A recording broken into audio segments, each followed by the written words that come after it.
The time is 10:02. We're going to do the invocation. Before we do that, I just wanted to say thank you guys for being here today. I hope everybody's safe. Welcome to the new normal.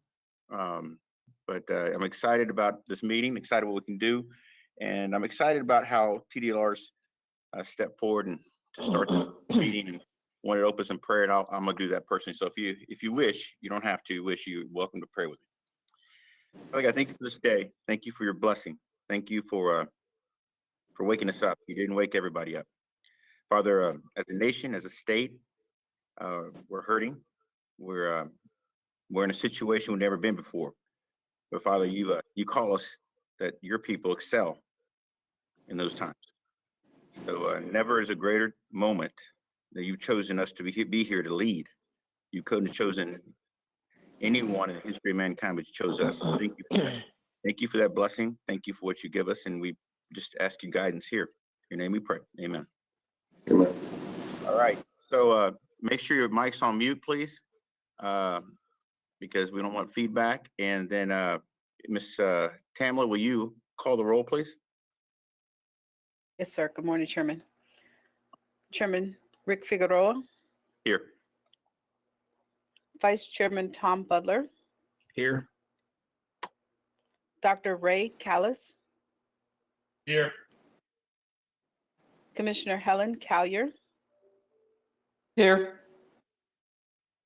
Commissioner Nora Castaneda. Here.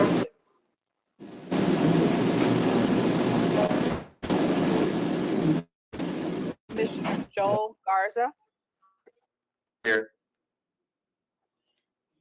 Dr. Gary Weston. Here. Thank you. You have a quorum. Thank you, Tamla. Thank you so much. Item C on the agenda is honoring Officer Jason Knox of the Houston Police Department. Officer Jason Knox, Houston Police Department, who is in our SB30 video, ended his watch on Saturday morning in a helicopter crash. After Officer Knox served with Houston Police Department since 2012, he is married and 2 young children, a boy and a girl. His father is a Houston City Council member, Mike Knox, a former HPD officer. TDLR will edit the SB30 film to include an end of watch announcement for Officer Knox. If you take a moment of silence for me, for one of our own who have fallen.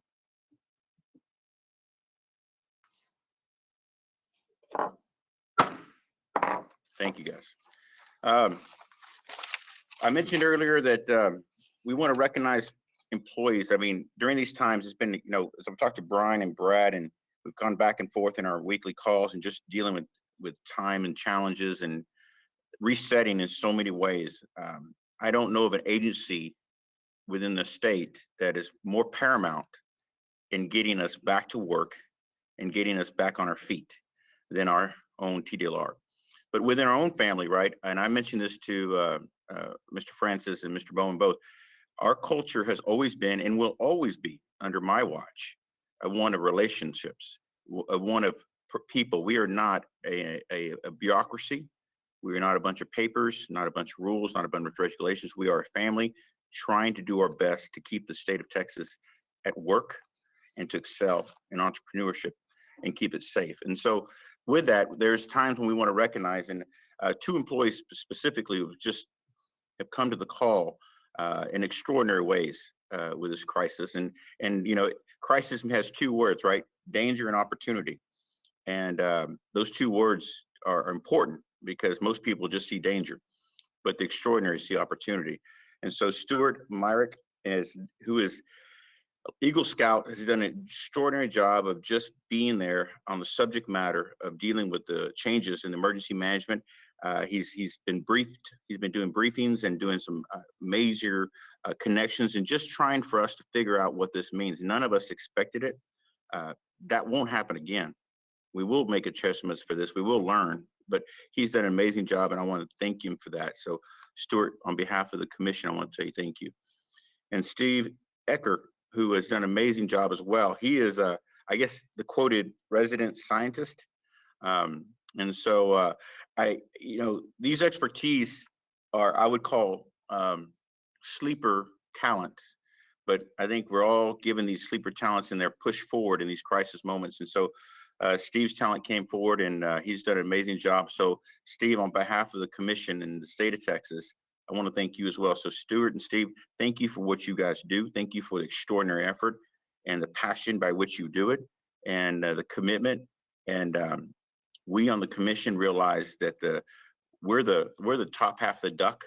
The bottom half of the duck is those feet paddling, and you guys are the paddling feet. And so thank you for that. Thank you so much. So thank you. All right. Item E on the agenda is the minutes. I think you all got copies of the minutes. Is there a second? Okay, got a second? All right. Second. All in favor, say aye. Aye. Okay. Minutes been Mr. approved. Chair, sure. Mr. Chair, I do have, if it's the appropriate time, I guess one comment on the minutes. It's on the first page that pertain to the training that took place in February. It's the paragraph that's first page from the bottom. Okay. You see that? And I know that I've gone through quite a bit of training, but I don't know if this is something new that I missed. So just bringing it to, want to make sure I'm in compliance, but no other comments. Okay, noted. All right, thank you, Commissioner. Right. And so I don't know if You need to modify the minutes? Do you feel like? no, I don't need to. No, the minutes don't need to be modified. I just want to make sure that I'm in compliance with whatever training that took place. That's my comment. So Brian, Okay. or Brian?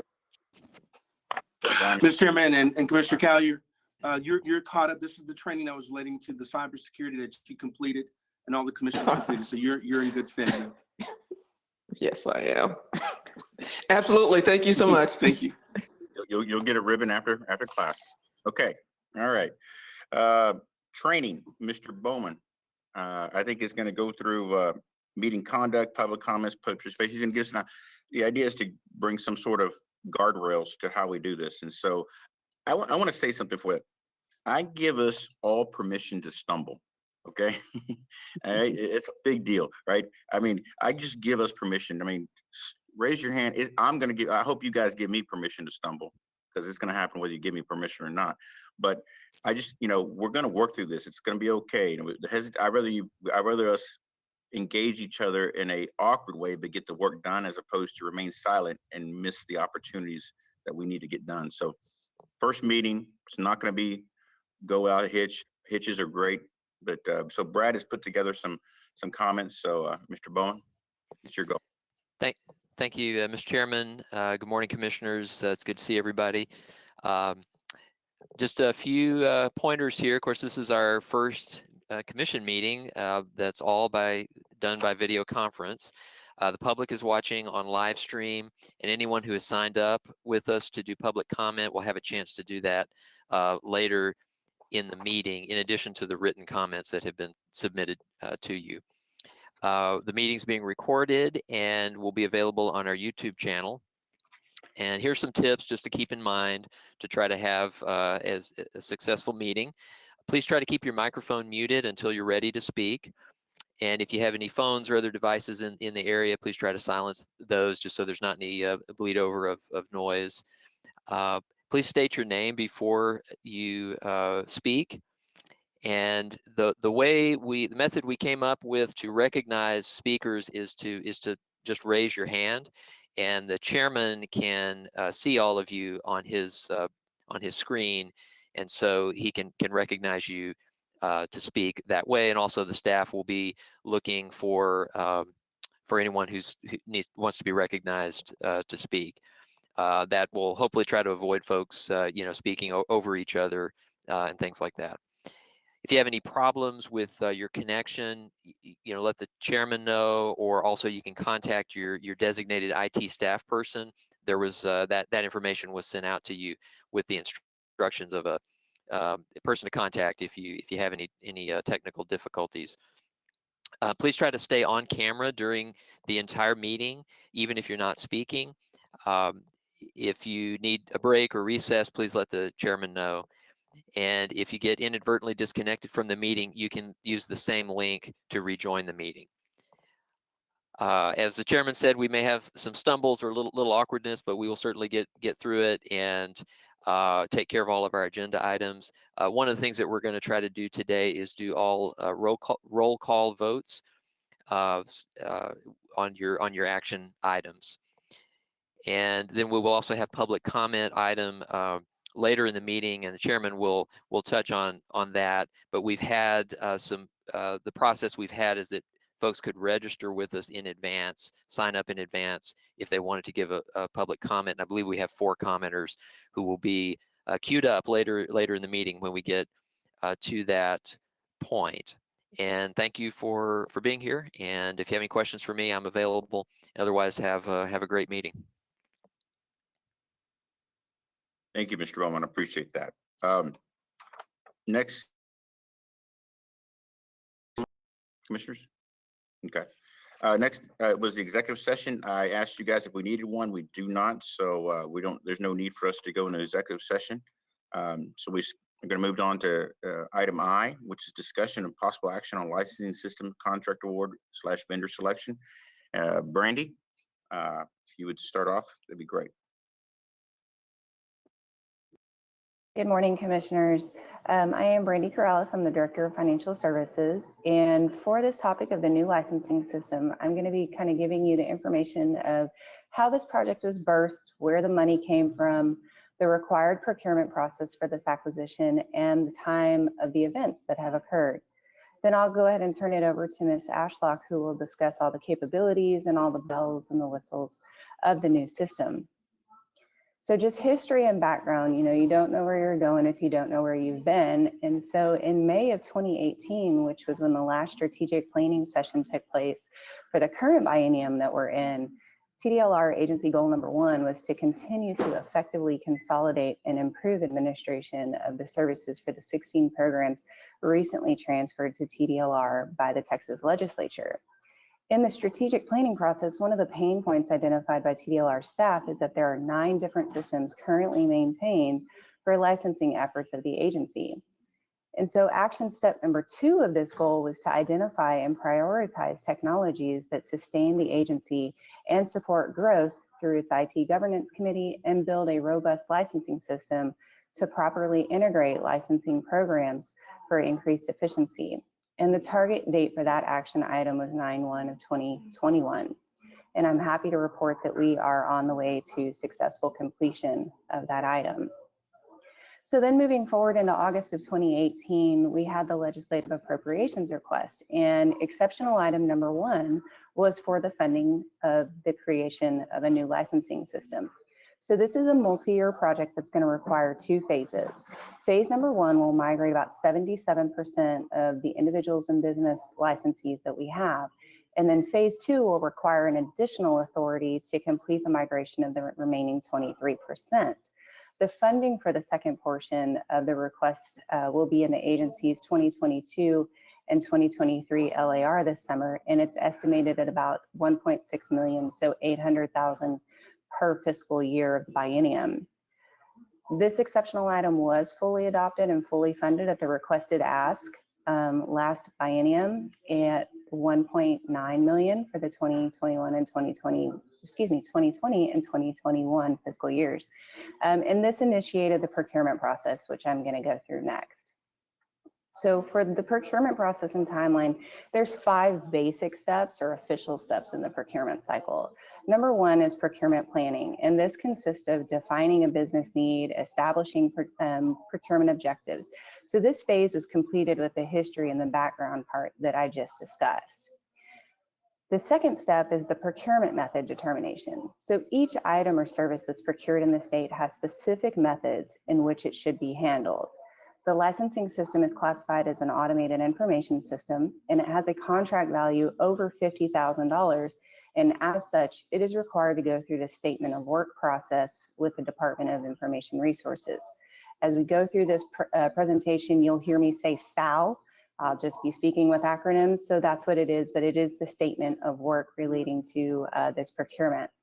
So during the time of the strategic plan in the LAR 2 years ago, Ms. Ashlock and her team of experts began drafting that SAL. When the budget became effective on 9/1 of 2019, the rubber met the road and we were off. So the SAL was provided to our internal auditors for review and feedback. And when that was received, it was entered into the DIR's portal for evaluation. That happened on October 3rd of last year, and DIR approved it on November 15th, and it was on the streets just 3 days later on the 18th. We had vendor questions come in, and an addendum was posted, and we updated that SAL with the bid responses due on January 8th of 2020. So then we go into vendor selection. This is the third step in the procurement process. The agency received 7 responses to the bid by the deadline. And at the same time the bid responses were due, the procurement and contract team were meeting with our initial assigned evaluators, which comprised of 14 individuals across the user divisions across the agency. We began scoring these on the 14th of January, and we finished everything on the 27th of January. So then this started the bid tabulation process to include the price scoring. This process finished on February 19th and completed the down selection to just 3 vendors, Luna Data, Green Tree, and Red River. These vendors were then invited for oral presentations, which took place on March 11th, 12th, and 13th. The order for the presentations was done via drawing names so that it would be random and fair to each vendor.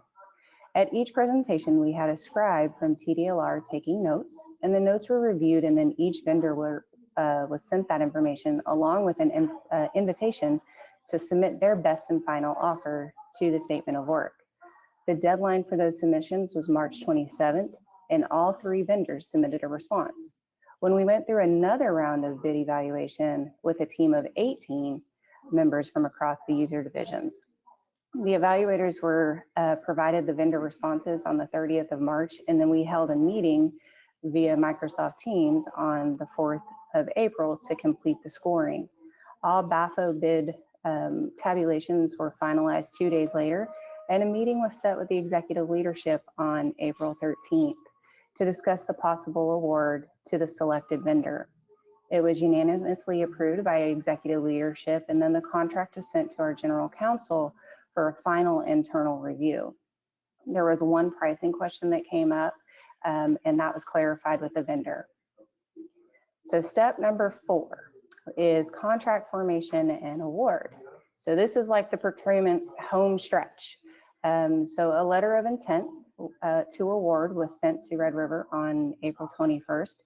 At the same time, all documents and the draft contract were submitted to DIR for a courtesy review.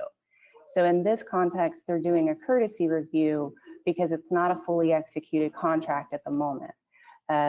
So they're checking it out for us, and we actually received their approval of that review on May 12th. And this is coming to you now because the value of it is over $1 million. So as such, through Texas Government Code, we have to have the commission's approval on any type of project that's over $1 million. So all of that brings us to where we are today. So once we receive contract execution by the commission, we'll send it to the vendor for signature, and then it'll go back to DIR for the final sign off. So as you can tell, this has been a very involved and intricate process that we are very excited to have successfully completed.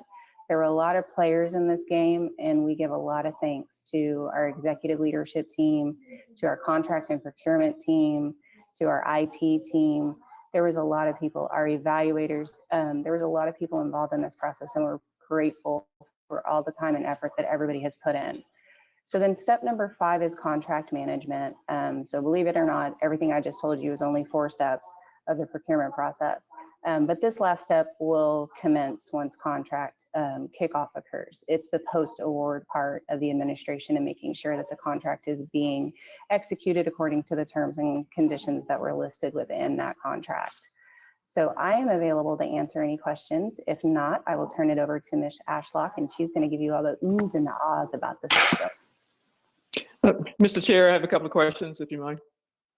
Sure, go ahead. Commissioner Collier. Hi, Brandy. Hello, Commissioner. How are you? Fantastic. Thank you so much. I appreciate all of the effort. From the 2018, which I was around for that strat plan session. So this is a huge feat, and appreciate the team's procurement focus on this important area. When it went into the second BAFO, and I couldn't hear you clearly, was it 8 or 18 that participated in the second BAFO from the combined staff? It was 18. Okay. 1-8. And why the increase from 14 to 18?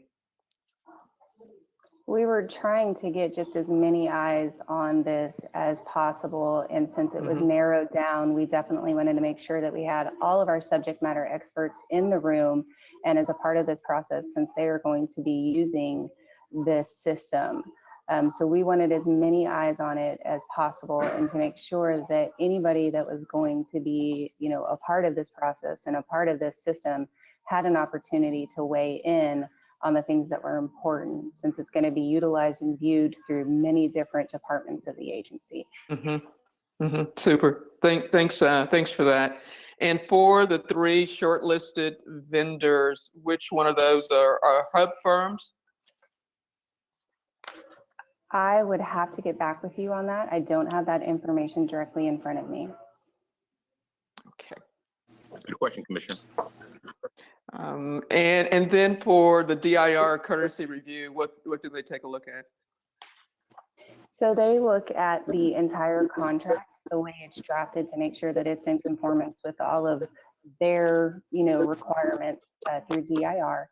And when we originally submitted this to DIR in the portal at the beginning of this process, one of the documents that is a part of the procurement is a draft contract.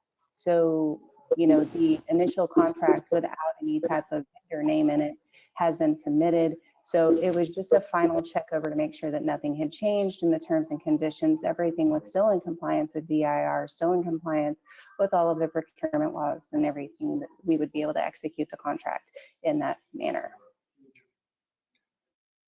All right. Any other questions, Commissioner Keller? No, that's it for now, Mr. Chairman. I appreciate the opportunity. So Brandy knows my focus on the hub side, so I look forward to the feedback. It's a good Yes, question. ma'am, I will follow up. Mr. Francis. This is Brian Francis, Executive Director with TDLR. Brandy, it's my recollection that the first vendor that presented, Luna, was a hub, a woman-owned business, if I recall correctly.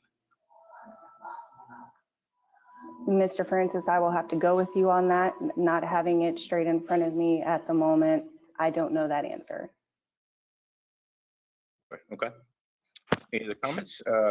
Ms. Ashlock, you have the floor. Good morning, Commissioner and Chairman. I am Jody Ashlock, the Chief Information Officer here at Texas Department of Licensing and Regulation. I'm going to go over a little bit about some of the technical things that we looked at before, as we were putting the statement of work into place, some information about the company that we are looking at potentially awarding to, and some of the things that we're going to get from a technical perspective. First of all, we did start with engaging the Department of Information Resources at about the same time we were coming out of the strategic planning effort in 2018. We completed an application development decision framework to evaluate our ability to move forward with a contract and procurement of this size. And we were the first ones to go through that effort, and we had some things that we looked at that were valuable in evaluating and putting things into our statement of work. We also had many sessions within the organization, both within IT and within the different customer areas, so that we could get feedback and information in addition to the strategic planning feedback, to make sure that we were going to put together a request that would meet the needs of our agency for today and beyond. With that, we developed the statement of work, and in addition to all of the procurement activities before it even got there, we had multiple reviews by many different areas of the agency. With that, we ended up, the company that we're looking at procuring this project with is a local company and had been local for many years. Red River purchased a company called Ambinair. Ambinair is a group of that company that is here in Austin. And so they have experience with licensing systems at TCEQ. We had done a little bit of business with them. They've also worked with Parks and Wildlife, and they're very familiar with the Department of Information Resources and the requirements and working with the data center and the cloud environments there.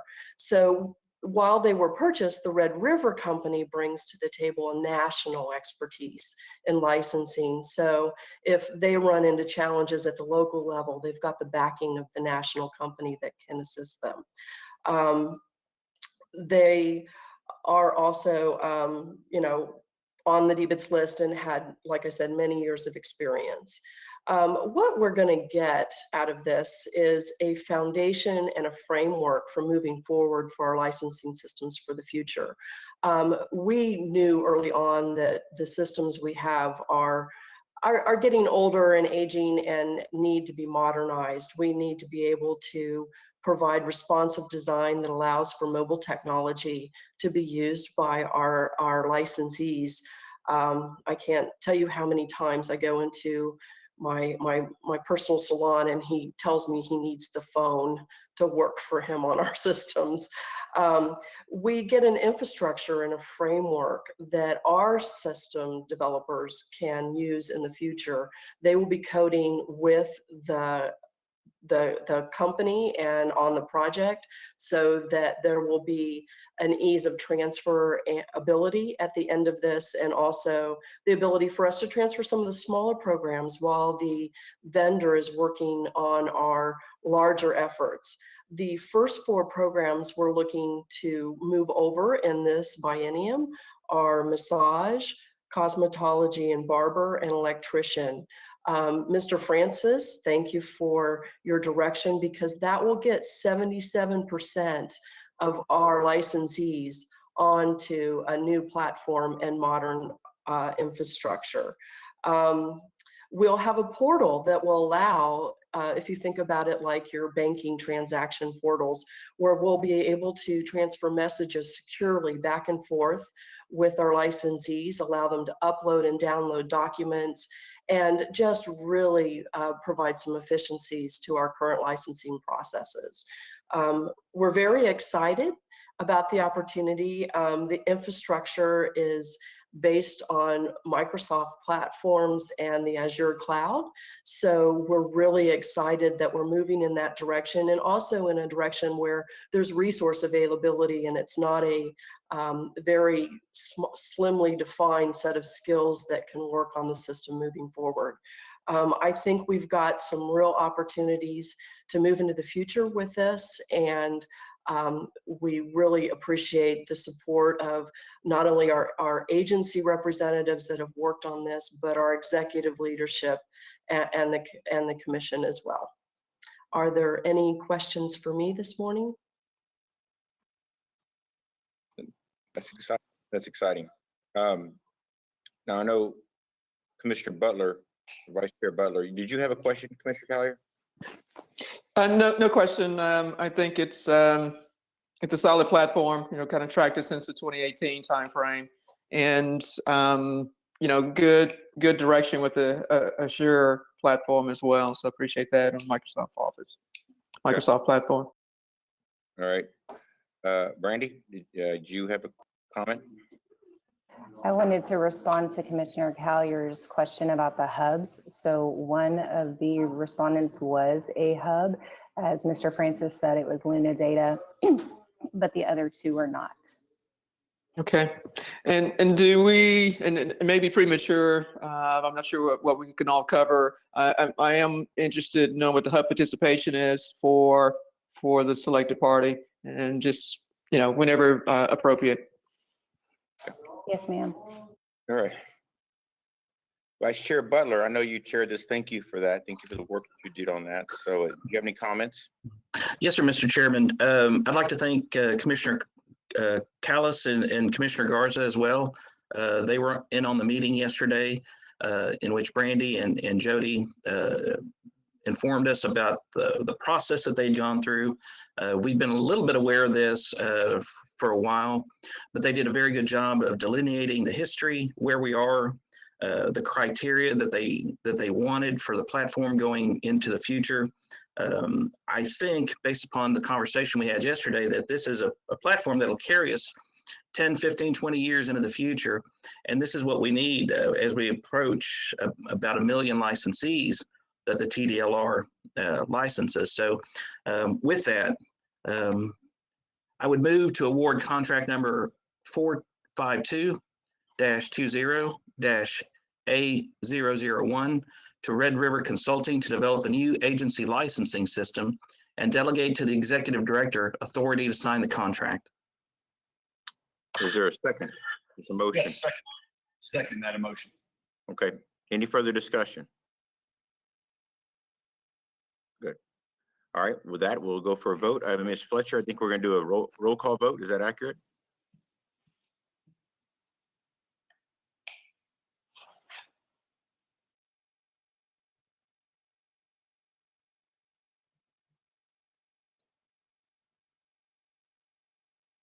Tamala?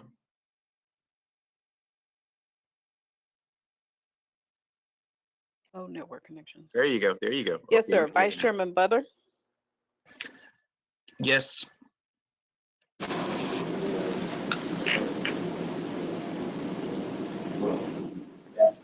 Dr. Ray Callis. Yes. Dr. Ray Callis, Yes. Commissioner Helen Collier, I'm voicing a no vote. I want to know the hub participation, so that's my position there. No.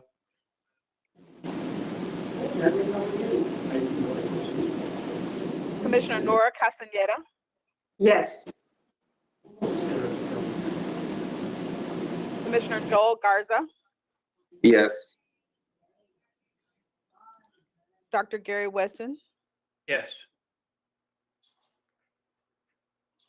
Chairman Figueroa. Yes. The motion passes with a vote of 6-1. Outstanding. Good work. Thank you for your comments, especially you, Commissioner Collier. They're great. And so exciting. Thank you again, Vice Chair Butler. With that, we're going to move on to item J. Just a commentary, right? I think that the nexus of item J and COVID-19 is one of the most opportunistic things because it pulls the curtain back that we didn't even know we had a curtain. And so strat plan, I think, has been, I would call building the plane and flying it at the same time is probably the most appropriate way of doing it. And we are going to continue to build this plane because we don't know what the new normal will look like. So we're going to build it with what we have now. But I know, Brian, you've done an exceptional job in trying to corral this. I know Commissioner Collier's chaired it. So I'm excited about this. I wanted just to mention that. So Mr. Francis, you have the floor. Mr. Chairman, Commissioners, Brian Francis, Executive Director with TDLR. So this has been an incredible strategic planning moment that we've been involved in.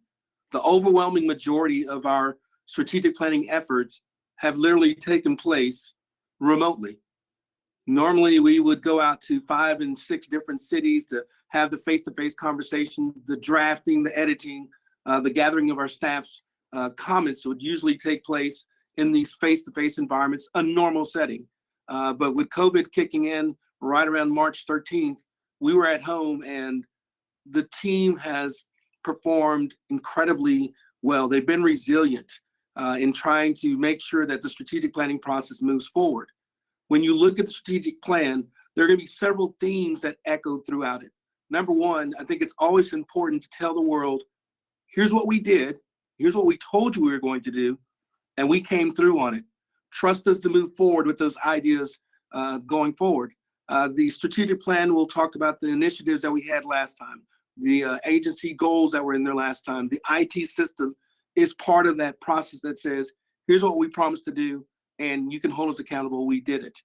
You're also going to see, as the chairman talked about, a COVID-19 theme go throughout this document. There's no question that this plan had to include the uncertainty that comes with COVID-19, but also the promise of all the opportunities that are born from it. If you look at TDLR right now, in the middle of this COVID moment, we are already deploying remote inspection capabilities for our IHB program. We're going to have remote inspections for our bar and COS program. These aren't going to go away when COVID is resolved and we have it contained. This is going to be part of our new lifeblood. We're going to have the opportunity to do some of the risk-based ideas that we think are coming down the pike that will allow us to say, if you had a cosmetology inspection and you passed it, great. The next inspection you'll have will be the virtual inspection, where you're going around there and our inspector is working with you and looking around the venue. That's going to allow us to be smarter. It's going to allow us to be more cost effective. These meetings that we're having right now with the commission meeting, that's going to be part of our DNA going forward. Just imagine what we're going to be able to do with advisory boards and having folks that are all the way from Amarillo down to the Valley, Commissioner Castaneda, and not having to worry about traveling to Austin, periodically. We'll be able to do the meeting, get their input, and have greater coverage, greater participation in these efforts. The other theme that you're going to see running throughout the strategic plan is the sunset process. That's going to shape us for the next 24 years. The sunset sieve is deep, and it is a filter that really allows you to explore the gaps that you have in your process, the gaps you have in your systems and your approach. And at the end of the day, like we said before, sunset is an opportunity. Every sunset's an opportunity to reset.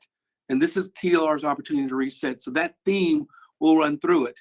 When you look at the strategic plan, we're going to talk about our core values, our mission statement, and our philosophy. We're going to talk about the structure of the commission, how the advisory boards are important, the programs that we regulate. But when you want to get to the heart of this plan, the governor has shaped the instructions to where agencies have to establish goals. We have 5 goals in the back. And those 5 goals are, we are going to successfully implement the provisions and recommendations that come through the sunset process. We are going to continue to be TDLR and fine tune and remove impediments and become an efficient organization, continue down that path. That's who we are as an agency. We are also going to have greater outreach with our different programs, including now a focus on combating human trafficking. We have a goal that is specifically dedicated to dealing with the pandemic. So how do we shape our agency's model to where we go through the pandemic, we don't just survive, we thrive through it, and we learn from it, and we're positioned to be better for the next pandemic that comes down the line. That's going to be a goal. That's something that we're going to be fine-tuning ourselves on.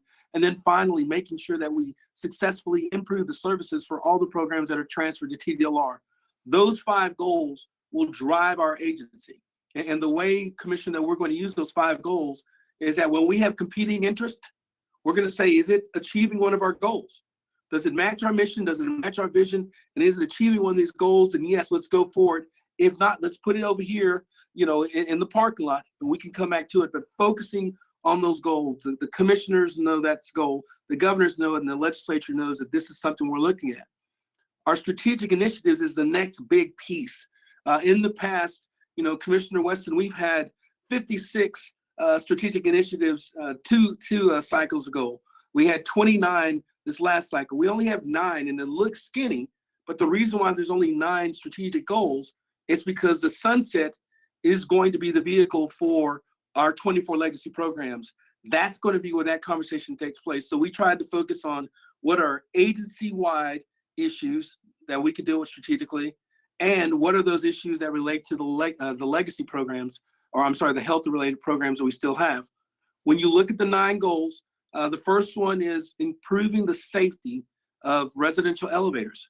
We want to make sure that the folks that ride those elevators, that have them in their homes, that they're safe. This one would simply say that on the initial installation, that the contractor is a registered contractor that's familiar with the elevator installation codes, and it's safe. And at that point, they can do what they want, but we want to make sure it starts off with a safe moment. The second goal is a 3-parter. So this one takes in what we already have learned from this COVID moment. One is making sure that we have the telehealth provisions, Dr. Weston and Dr. Callis, that those telehealth provisions are there for our health-related programs. We had to go through a couple of steps to get those up and running for speech language pathology and audiology. And when you look at the comments, people are like saying, just make it happen. And so we want to make that part of the process for those programs. We also, there's been a lot of consternation, frustration about people who are in violation of the executive orders. Our role right now today is we don't administer those orders. If there's not a violation of an administrative license issue, if a person operates in violation of the executive order, it's not in our bailiwick. We are seeking and asking that the statute, Chapter 51, be amended to say that the commission may, department may revoke, suspend, do an administrative sanction for somebody who's violating a disaster declaration. So that would put us where I think most of the folks they think we already are. They think we have that authority. We do not. We're saying give us that authority. The other one is to looking at the open meetings provisions. The ability for us to do this meeting today, that's because there was some modifications made on the very front end of COVID-19. We're saying keep them in place.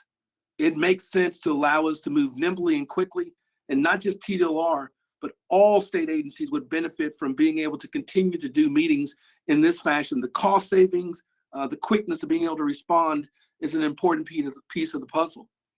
There are two modernization provisions that we're seeking. One is to modernize the offender education programs. Just imagine that this critical, important program for offenders who are trying to get their lives back in order, their statutes, it's a quilt. It's a quilt of mixed patterns. It's not tight. And all we're simply saying is we don't want to change the scope. We don't want to broaden government. We just want to make sure that it reads like a real regulatory program, that there are clear provisions that allow us to move forward. That industry deserves it, and it's going to allow us to be more efficient in how we administer it. The other modernization is for the hearing instrument fitters program. That program probably is not, statute's probably not been amended since the 60s. And there's some new recent law changes, whether it's the Walmart case, that have changed how dispensing is interpreted for providers and how it's interpreted for licensees. We need to catch the statute up to where that program is at today. Those are the key pieces that we're looking at. We also have a recommendation that would move the mold program back to the Department of State Health Services. That Department of State Health Services administers the asbestos program. Today, we actually contract with the Department of State Health Services to conduct and continue to conduct the inspections for the mold program that they transferred to us. They have the expertise. It makes sense. It's better aligned in that organizational structure. So that's the heart of the strategic plan. We've asked and presented to you the content. As I say, we're going to prettify it. We have until June 1 to submit the plan. And so our design and graphics teams led by Doug Van Pelt, they're going to make sure the document looks and feels like TDLR has that level of professionalism that we're known for. But I definitely want to tell you that I'm proud of the staff of working and doing the work of strategic planning in the middle of COVID-19. And I want to give a particular appreciation to Yvonne Campos, my executive assistant. This was her first strategic planning cycle for us. And she had to do it all remotely. And following Rhonda and following Christina Guzman are huge footsteps and to follow. And she did a fantastic job. We're in a great position because of her. But commissioners, I'm available to answer any questions, thoughts, or input on the strategic plan. Great job. Thank you, Brian. That's great. I know, Commissioner Callier, I know you had some comments sharing this, but before you go in, is there any other commissioners that have any questions? Okay. All right, Commissioner Callier. Thank you, Commissioner Callier. And, really great job. And I want to echo the chairman's comments, the staff doing a super job throughout the full process and with the extra challenges from March, April into where we are today. So I commend you, Brian, along with the full staff that's been supporting this effort. And 10,000%, for pushing forward for the open meetings provision. because that really allows the agency to what's known as AQ, all right, adaptability quotient, right?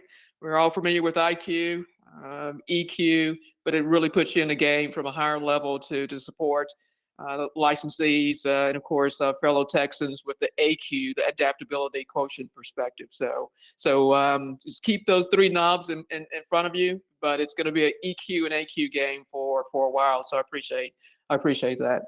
So, Mr. Chairman, if there's no other comments, I'd like to make a motion at your convenience. Absolutely. Go ahead. Go ahead, Commissioner. Okay, thank you so much. And I do want to extend my thanks to my fellow colleagues, Dr. Weston and Dr. Callis, for supporting me with this work group as well, and the others who have chimed in. I'd like to make a motion to accept the strategic plan for fiscal years 2021 and 2025, with the allowance of staff making any technical changes to the content that's not too much out of the direction that we've seen, and then to make some of the formatting changes that Brian mentioned, and then any grammatical type changes as well. Is there a second? A second. Dr. Weston. Okay. Any discussion? All right. Outstanding. Oh, yes, sir. Dr. Callis. First of all, I want to thank Commissioner Collier. Commissioner Callis. Commissioner Collier, I want to thank you for your leadership, and also I want to thank Mr. Francis, because as I brought up yesterday on the phone call, I want to make it very clear to everyone that's watching out there that a lot of the complaints that we saw was what we were going to do about the people that break the rules of the law based on an emergency order. And as you can see, that Mr. Francis and our Chairman Figueroa and our Chairman of this committee, Commissioner Collier, took that very seriously. And I wanted to let everyone that are licensees from TDLR that we are attacking this, not from being a punitive standpoint, but making sure everyone plays on the same playing field. So I want to thank everyone that supported that strong foresight that as we move forward, that will allow us to have a lot more teeth that will keep everyone on the same page. And thank you, Commissioner Collier. Thank you, Commissioner Figueroa. And thank you, Mr. Francis. Outstanding. Great job, guys. All right. So we have a motion. We have a second. Tamala, could you do a roll call vote, please? Yes, sir. Vice Chairman Tom Butler, Yes. Dr. Ray Callis, Yes. Commissioner Helen Collier, Yes. Commissioner Nora Castaneda, Yes. Commissioner Joel Garza, Yes. Dr. Gary Weston, Yes. Chairman Figueroa. Yes. Your motion passes. Okay. Two comments before we move it on to Delia. I realize that the litigious nature of this is going to be fluid. The authorities that are being challenged by the governors and what we have, what we don't have, I want us to be fully cognizant of that. I mean, because we're unprecedented waters of what a governor can't do, what we need to be able to tell you. So I'm reading article after article about the litigation that's going to go on about how far we can do. So I know we want to factor that in. The second one is the evolution of technology that is rapidly coming on board with response to the virtual meetings. It's going to be dynamic. And I know the legislatures have to respond to it in a way that's going to be quick. So I think one thing I know is that this strat plan will probably not be what it needs to be, because we don't know what we don't know. But amazing effort, an amazing response, an amazing push to get us to where we are. And I'll put us against any agency in the state of Texas. So thank you. All right. Rules is item K. Della, can you have the floor? Thank you. Good morning, Chairman, members, and staff. My name is Della Lindquist. I'm the Deputy General Counsel, and I'm here to present in a very unique manner this way, but two sets of rules, hopefully that will get adopted today. In the boiler program, and also the podiatry program. So I'll start with boiler. These rules would change chapter 62, subchapter N, section 65206, 65214, and subchapter O, 65300, subchapter R, 65603, and 65607.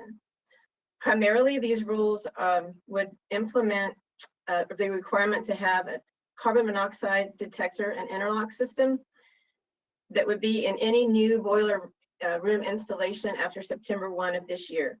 Our chief boiler inspector and staff worked very hard over the years, understanding there's been accidents, there's been problems, serious problems, as you know, health issues related to the leakage of the carbon monoxide from gas boilers. So this is a very important for safety, and we're very proud of this. That's been through everything, and the board approved it, and we got a couple of public comments, mainly supporting the measure. One person was afraid that by installing the detector, it would shut off the boiler, which would cause harm and damage. But we say, thank you for your comment, but you can put an alarm system in there that would trigger notifying you before it actually reached the shut-off stage. So we appreciated that comment. And another commenter wanted us to push the initial date of the effective date of that requirement from June to September. And so we did make that change basically because of the filing timeline, and we weren't going to have these ready by June anyway. So there was one change from its initial publication to make the requirement to put that interlock system in September 1st of 2020. And I'm here to answer any questions you may have.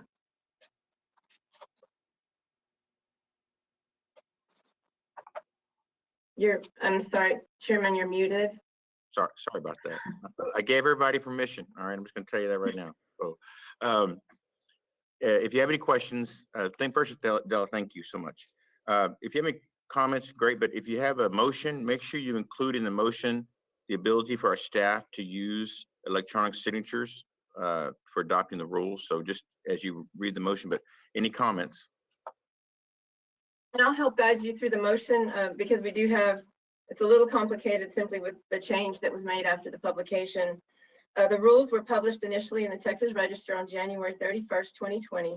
Public comment period closed March 30th, 2020. We did receive the 2 comments. The board met subsequently in February to discuss the rules and the comments and recommended the one change in the date. The advisory board recommended adopting the proposed rules with any permissible changes. So we recommended, along with that commenter, we agreed that the change to 65206 to extend the effective date of that section to September 1, 2020. So these rules will be effective, the rule set will be effective July 1st of 2020, but that requirement to put the interlock system won't kick in until September 1st. We recommend adopting these proposed rules as recommended with that change to 65206. In your motion, yes, Dr. Callis? Go ahead. I was going to go ahead. Oh, okay. In your motion, I would also ask that you authorize us in the department to use your e-signatures on the rule order, since we're not going to be there in person to get you to physically sign them. So the motion would be to move to adopt the rules as effective with the one change to 65206 to September 1 of 2020, with the effective date of the rulemaking July 1st, 2020, and authorizing us to use your e-signatures. All right, Dr. So Callis. So moved, Mr. Chairman. Second, Commissioner Collier, second. Commissioner Callis, okay, any discussion? All right, Tamla, can you do a roll call vote, please? Yes, sir. Vice Chairman Tom Butler, Yes.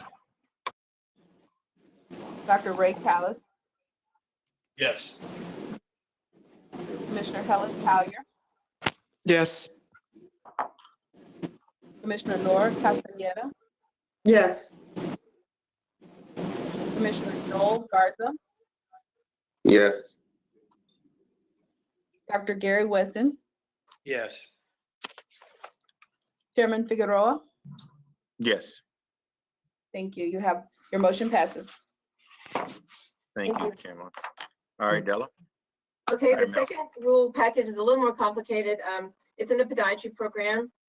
And effectively, there were 6 bills that affected this program that we went to implement in this particular rulemaking. So there's a lot going on in this particular rulemaking.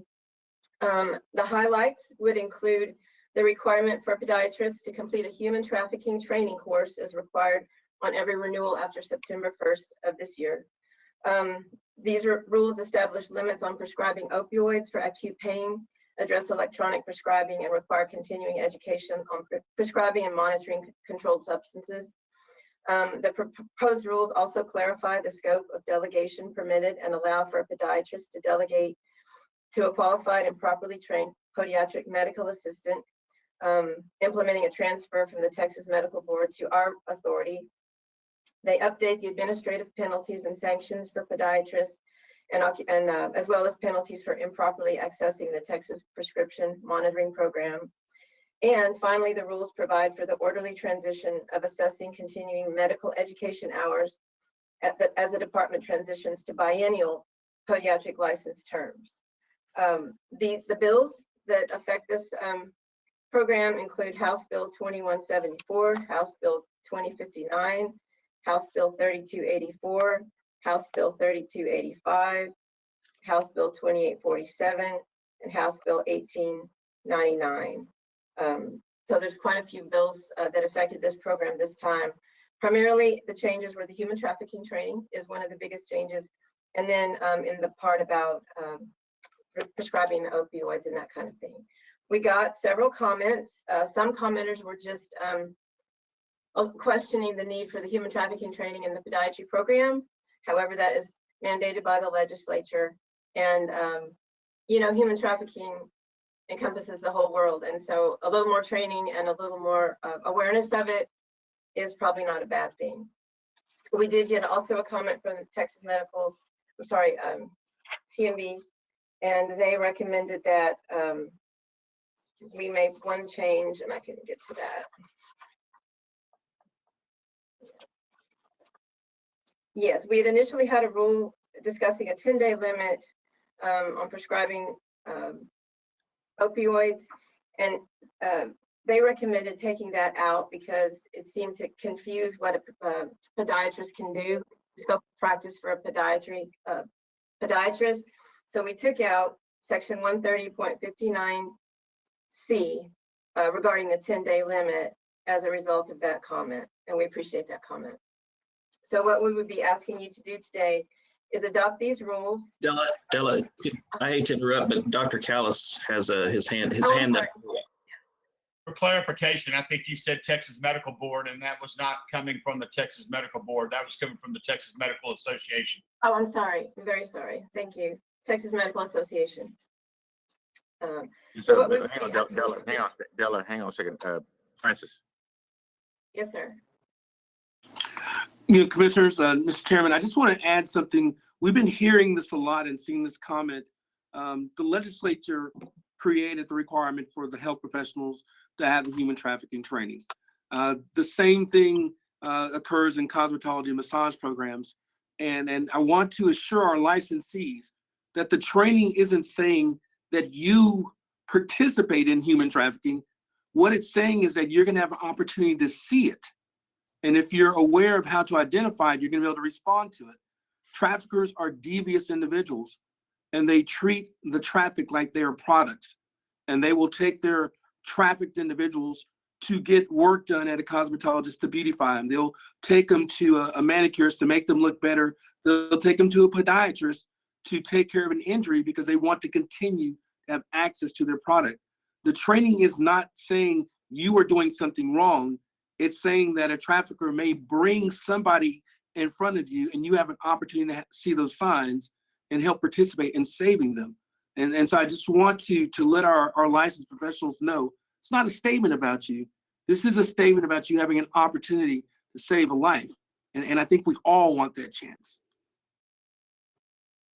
Agreed. All right, Della, go ahead. Any other questions? Again, I can lay out the motion for you. Would be to adopt the proposed rules as published with some cleanup changes to subchapter D, section 130.44O. And then the change I mentioned earlier about removing that one section in subchapter E, section 130.59C with an effective date of June 15th of 2020.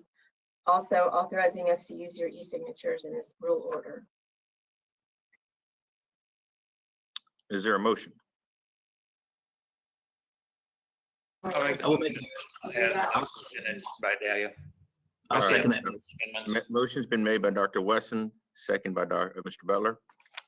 Tamla, any discussion? Yes, Dr. Mr. Callis. Chairman Figueroa and all commissioners, I just want to let you know that these statutes and rules and laws that were passed from our legislators also affect every physician and every healthcare provider throughout the state of Texas. To echo what Mr. Francis said, learning about human trafficking is not saying you are the problem. It's saying you could be a solution to maybe save one of these people from being stuck in one heck of a bad situation that as long as you get some type of education, you might be the one that helps save someone's life. Also related to prescribing opioids, we know from President Trump and from Governor Abbott that this is a huge issue that we're dealing with. A lot of people are dying due to the fact that opioid prescribing has been running amok. And then also delegation orders and doing what we do by checking the prescribing drug or the prescription drug monitoring program. All these things, commissioners, that we're doing is something that's already been done with other healthcare professionals. So I'm encouraging yes vote. Thank you. Dr. Callis, thank you so much. Your insight is invaluable. Appreciate that. Any other comments? All right, Ms. Fletcher, can you do a roll call vote, please? Yes, sir. Vice Chairman Tom Butler, Yes. Dr. Ray Callis, Yes. Commissioner Helen Collier, Yes. Commissioner Nora Castaneda, Yes. Commissioner Joel Garza, Yes.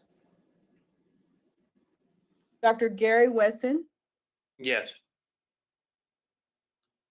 Chairman Figueroa. Yes. Thank you. Your motion passes. Thank you, guys. Della, thank you for what you do. Thank you for the effort.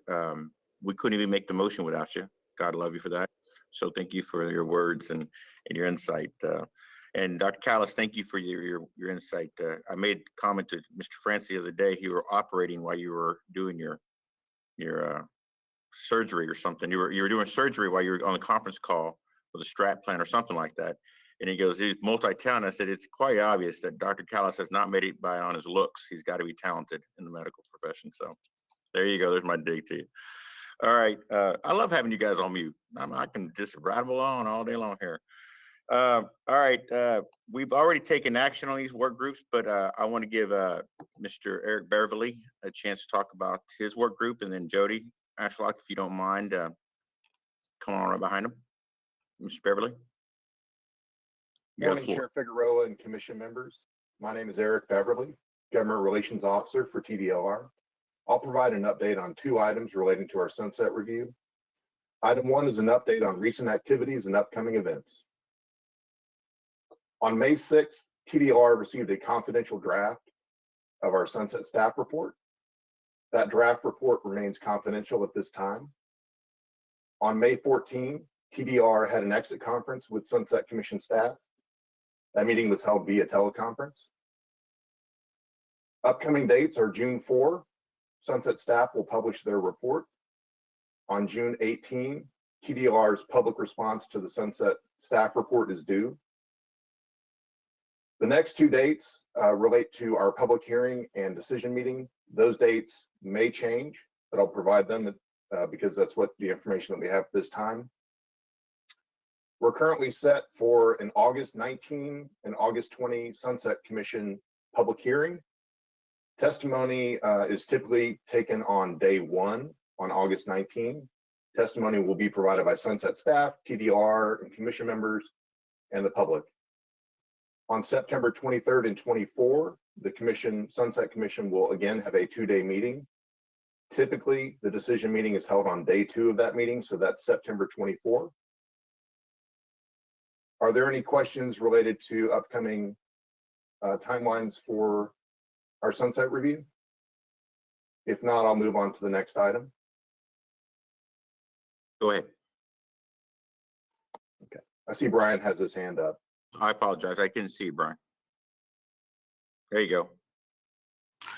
Mr. Chairman, I just want to say 2 things. Number one, commissioners, this has been an incredible process for the agency.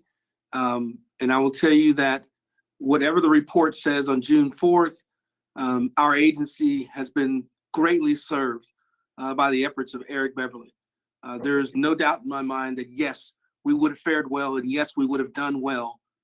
But his expertise and his commitment, he's the Atlas of Sunset Reviews. His shoulders are broad and he's helped carry our agency this far. And so I'm just very grateful to his efforts. The other thing I'd like to say is that we are not sitting back. We have already put together a team that will be cranking through the management actions that will come out of the Sunset Report. That team's going to be led by Christina Kaiser. So you know it's going to be done and it's going to be done right and thoroughly. But our plan is to recognize the Sunset process for what it is. It's going to make us a better agency. And we are going to be super responsive to the growth and opportunities that are built into this plan. So Eric, thank you. And Kaiser, it's your turn to take the baton and run with it. Thank you, Brian. Hey, Mr. Chairman, I do want to, this is Commissioner Collier, to be able to echo some of Brian's comments from the standpoint. I mean, great job, Eric Beverly. Thank you. I really appreciate the sunset by the numbers. I think all of us have heard, color by the numbers, but he really kind of broke it down and made it practical for, at least for me, as leading this particular work group for the commissioner's standpoint, just made it easy to digest. And so I really appreciate that, and great job with the full staff's involvement. Thank you, Commissioner Collier. It's not Mr. Beverly, it's Mr. Atlas now, sir, man. Mr. Chair. I think his shoulders got swollen or something. Did you take a deep breath when you said that, Eric? I'm not sure what happened there, but that was impressive. All right, Mr. Atlas, do you want to move on? Yes, sir. I would very much like to do so. The second item is the evaluation of license holder information that we make available on our website. Senate Bill 237 passed, it was Senator Nelson's bill. It passed during the last legislative session.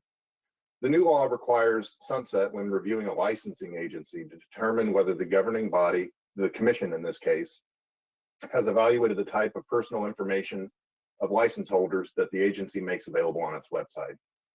TDR staff conducted this analysis in 2018 at the request of Senator Nelson's office and prior to the passage of Senate Bill 237. Our evaluation focused on whether making information available on our website could subject a license holder to harassment, solicitation, or other nuisance. The evaluation also included a review of the information the public needs to file a complaint, locate a provider, and verify a license. As a result of the evaluation, TDR developed its Operation Safeguard policy, which was posted to TDR's website in 2018.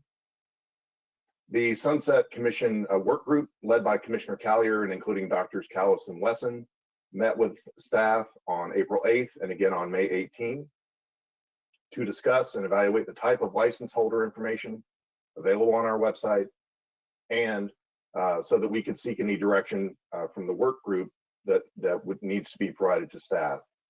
Based on this completed work, I believe that the work group led by Commissioner Collier has developed some direction for staff. This concludes my report. Thank you, Eric. Any other comments? If I may, Mr. Chair, I just wanted to thank Eric and his staff as well for doing all that they've done. Commissioner Collier for leading the strat plan and walking us through the sunset. Anyway, and I just wanted to remind everybody that Eric and I went to the same high school. Thank you, Vice Chair Butler. I'm not sure that's accreditation or demotion. I'm not sure what that was, but anyway, we'll move on. Eric, we beat you up enough today, so we'll move on. All right. I'm sure that was a glitch in the video, I'm sure, right there. I do, Go ahead, Commissioner. yeah, I do have, a recommendation, for the staff to be able to review the licensing, personal information for the two programs that were just outlined, that Eric spoke of, that's in accordance to Senate Bill 237. Thank you. Okay. Jody? Audit Finance Work Group? Good morning again, and Jody Ashlock for the record. I believe that the meeting that we held yesterday reviewed the financial and technical aspects of the licensing system, and I don't believe there's anything else further discussion for this today. Okay. Any comment, Tom? Anything else? Chairman Figueroa? Where we at? Who we at? Who is that? Over Oh, here, hey, Mike, go ahead. bottom corner. Mike Harrisman is Deputy Bottom Executive corner. Director. The Audit Finance held a meeting yesterday, which Brandy presented the financial report to the Finance Audit Committee, Subcommittee. So they did receive a briefing on our finances at this point in time, along with some other items that we discussed concerning the legislative appropriations process, and then discussion that is currently being held throughout kind of some various state agencies on the budget. And so if you're interested in that update, we can provide that, or Vice Chairman Butler may be able to provide that also, because he was in that meeting. Either one of your call. You're good, Mr. Commissioner Butler? Okay, Yes, sir, I am. Thank you. okay. I'm available for any questions from the commissioners that they need to. Any questions for Mike? Excellent. Okay. Yeah, it is kind of like a Hollywood Squares thing going here. Thank you you're in the bottom left-hand corner. That helped me out a little bit. So, all right. So that's where they put the crazy people, bottom left corner. You and Brian are next door to each other. All right. Staff reports. Mr. Francis. Mr. Chairman, I'll be brief. I just want to highlight a few things. Overall, just our COVID response has been quick, and it has been our ability to do what we did in such a short time really resides with Simon Sked and his team. What a fantastic job of getting our agency in a position to do the telework. We talked about the work that's being done from home. Our divisions are working incredibly hard. Our human resources team has been phenomenal in taking care of our employees, keeping them informed, but also making sure that they are aware of some of the new benefits through the FFCRA, the Family First Coronavirus Response Act. Federal provisions are in place, and I just want to tip my hat to our HERT teams, what we call them, our human resource team, which is the deputy executive directors and Sharon and her folks. But it's been phenomenal what they've been able to do. In terms of keeping track of expenditures, we've had, and this is to identify any COVID-related expenses that we will provide to the Comptroller's office, to the governor's office, so that if we are in a position as a state to receive a reimbursement from FEMA and those groups, we have that number. So to date, Brandy's team has tracked approximately $145,000 in COVID-19 related expenses. That's going to be salaries for overtime. That's new projects. That's PPE. That's making sure that if there was work that we would have, basically work that we have done on top of our normal duties in response to COVID-19 are included in that bucket. The amount of time that Stuart Myrick and Steve Eaker are spending over there with TDM, those are some of the costs that are associated with that. I also want to touch briefly on Simon Sked's team. This time last year, they received approximately 403 requests, help desk requests. This is IT as well as Jody's folks. This time they're sitting at 611. And that burst is because we have so many of our folks now working at home, relying on their technology, and Simon's team have made it just perfect for them to continue to operate and provide the services they need to provide. Licensing is still cranking out the licenses, but you can imagine there has been a drop in the number of applications. Some of our licensed professionals could not work for 2 months. There's been a decline in the number of renewals. Dee Dee's team is working remotely. That's something they have not been able to do. But there's a little bit of lag, commissioners. We come in weekly, daily, to scan items so that the folks can work from home. So just that little bit of additional effort has changed the dynamic, but they are working incredibly hard, as Mr. Chairman says, to continue to walk with our licensees through this moment. The other thing that we emphasized in COVID-19 is that we are going to really adhere strongly to the concept of being a learning organization. And so we've got LinkedIn Learning, and having our employees dive into the various trainings, whether it's on leadership, whether it's on communication, dealing with difficult conversations. We are already a smarter organization because of this moment. We're delivering now, but when we come out of it, we're going to deliver even more and even better. And then finally, on customer service, the contacts between March 13th and May 6th, we've had 3,849 calls that have been COVID related, 618 emails. That's out of the 59,000 calls over that time period. Just to put it frankly, Trey's team has thrived in this environment. We have greater adherence in terms of attendance. People are working from home. All of our contact centers are efforts from home. Our abandon rate has plummeted. When we were sitting at maybe 16, 17% abandonment rate, it's down to 6%. And on some days it's been 1%. So we're getting the calls answered. May not be the answers that people want, because sometimes they just want to hear, why are you stopping me from working, and let me get back to work. That's not an answer we could give them. But man, the team has been responsive. We're now going to start gearing up that inspection part, but we're going to make sure our people are safe before they go out there and do inspections, and that they also keep other Texans safe while they're performing those. So COVID-19 has been a challenge, but frankly, I'll tell you that our leadership team has thrived, and they are closer. We are closer in making decisions and collaborating than we have ever been.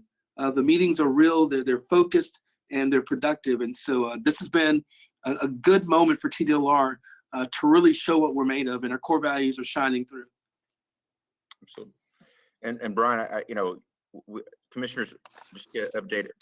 I've had weekly calls, and each of these weekly calls, we try to figure out how to unlock these things. We've got as granular as trying to solve one licensee's issues, and we've got as macro as what does it look like 10 years that we got to set up now. And the staff has done an amazing job, and it is a learning environment. We have now permission to reset things that have probably been embedded in us, and people would simply say, why bother? Well, now we can say we can fix it. And so I think it's a big opportunity. Shared services, I want to recognize Mr. Francis. He chaired a 17 agency collaboration. Is that accurate? It's amazing. A network of my fellow executive directors from a regulatory side of it. We meet weekly to share best practices. These meetings have been phenomenal. We talk about the return to work, and Thursday I'll be sharing with them my expenses of being abused by the commissioner, the chairman on a live virtual meeting. All these things are discussed to make sure that we're a better organization, but more importantly, that we're sharing the best practices amongst each other and how things work. Mr. Chairman, if I could throw in one more thing, one of the groups that has been indispensable in this process has been our Office of Strategic Communications. They have been the lifeline and the heartbeat to our agency's messages going out.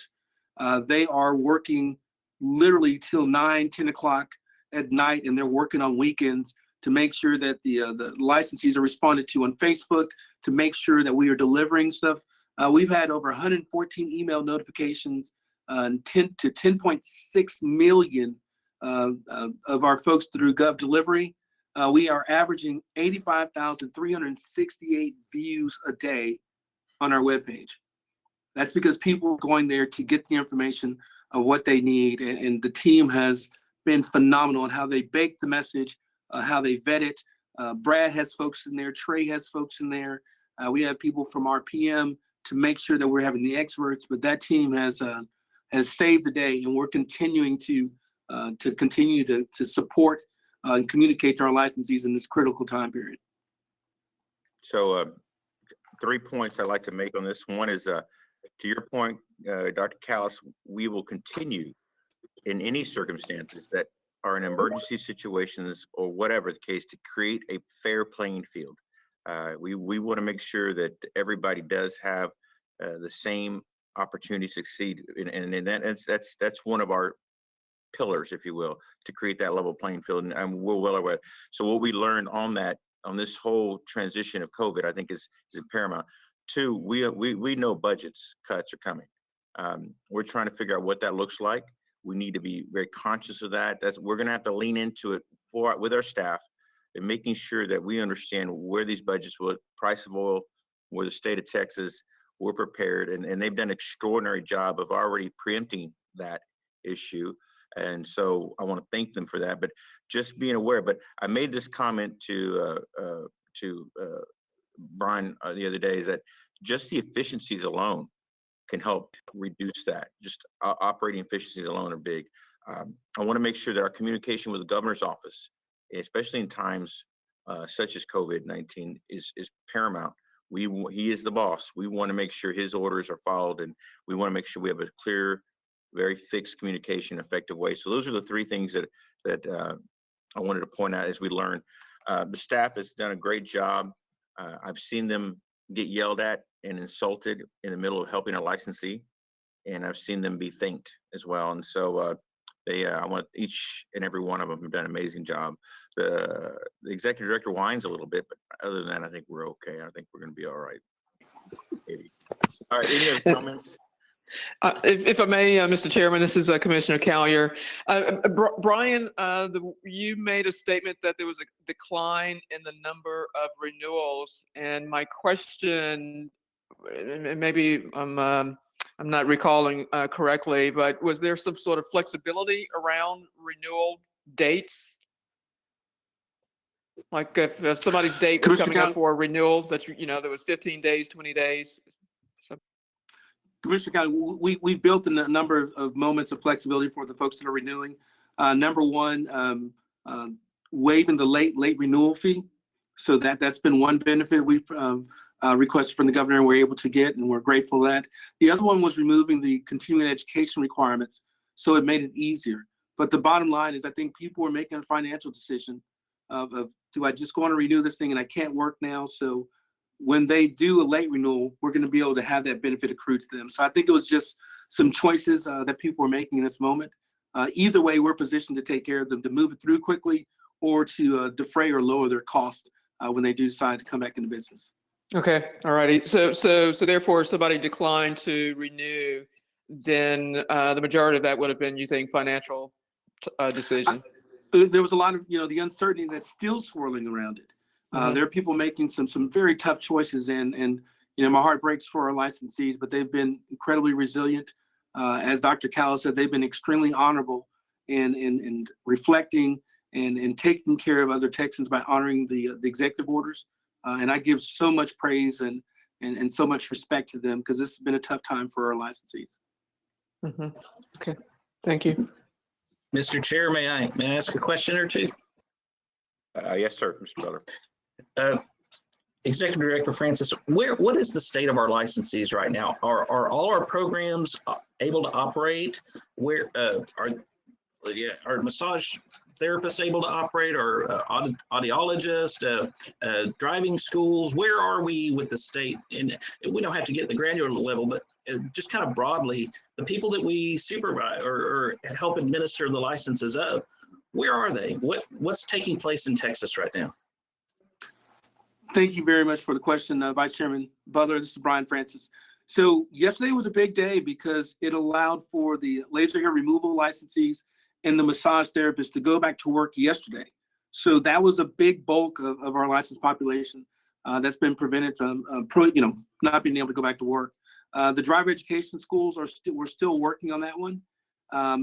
The commercial schools, driving schools, are directly addressed in the executive order, but there's still some discussion going on the driver education schools that we regulate. So that group, we're still trying to figure out where they stand. But the majority of our licensees, whether you look at our health professionals, they were not impacted by it. They were determined to be essential early on.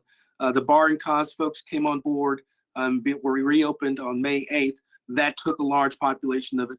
The electricians, the air conditioning contractors were essential from day one. So we're looking at just small pockets that haven't been reopened, but the overwhelming majority of our licensees are back out there and able to work. But obviously, if I'm the one who isn't, that's tough, and we feel their pain. Good. Well, thank you for that. Thank you. And one follow-up question, Mr. Chairman. Brian, where are you seeing the highest level of decline in renewals? Which licensee pool? This is Commissioner Kelly. Commissioner Kelly, I'll need to get down. This is Brian Francis. Commissioner Kelly, I want to give you an exact answer, so I will check with our licensing staff to see where it is, and I'll provide that to you. And I'll have Tamla get that to the commissioners. All right, thank you. Thank you. All right. Any other comments? Excellent. Okay, before we move on to public comment, we're going to take a 10-minute recess. So make sure your microphone is muted and you can turn off your camera. And we're going to be reconvene the meeting in about 11. Right now, I got 11:28. We'll reconvene in 11:38, and then we'll take public comments. Commissioners, remember, these public comments will be 3 minutes long. We don't have ability to engage them, so we just here. We got 29 written that you should have copies of, and 4 calls today. So we won't read the written. So we'll see you in 10 minutes. Thanks.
All right, guys, it's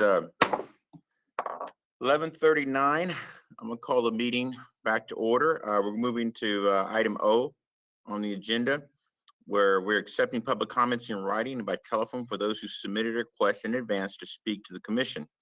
Commissioners, we have 29 written comments. I think that was the latest count, and those have been provided to you. You can go through those. Tamala will have the first commentator on the line. That person will have 3 minutes to speak. There'll be a brief pause while Tamala gets the next commentator on the line, and then the person will have 3 minutes to speak. I think we have 3 on our online commenters and so on. So remember, commissioners, we want to let you know we're not going to have a discussion on these. They're just going to have 3 minutes. I think Tamala's going to keep the time. So Tamala.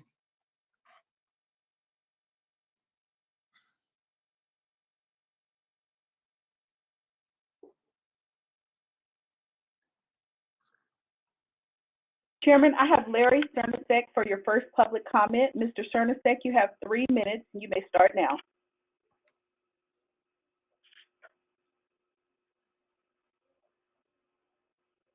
3 minutes to speak. There'll be a brief pause while Tamala gets the next commentator on the line, and then the person will have 3 minutes to speak. I think we have 3. Mr. Cernasek, Yes, ma'am. you may speak now.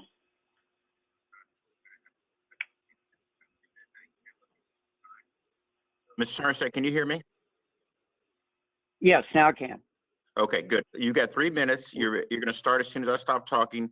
Please understand the commissioners are allowed to ask questions or engage in discussion with you about anything that is not specific on the agenda. The staff will keep the time. If appropriate, the staff will follow up with you on a commentary that they need to follow up on, or any item that you'd like to put on any future agenda. Your time will begin now, sir. All right.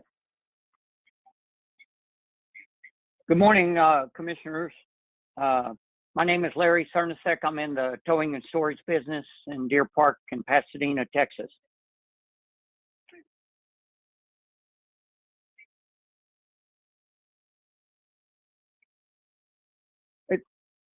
Is it okay for me to go ahead?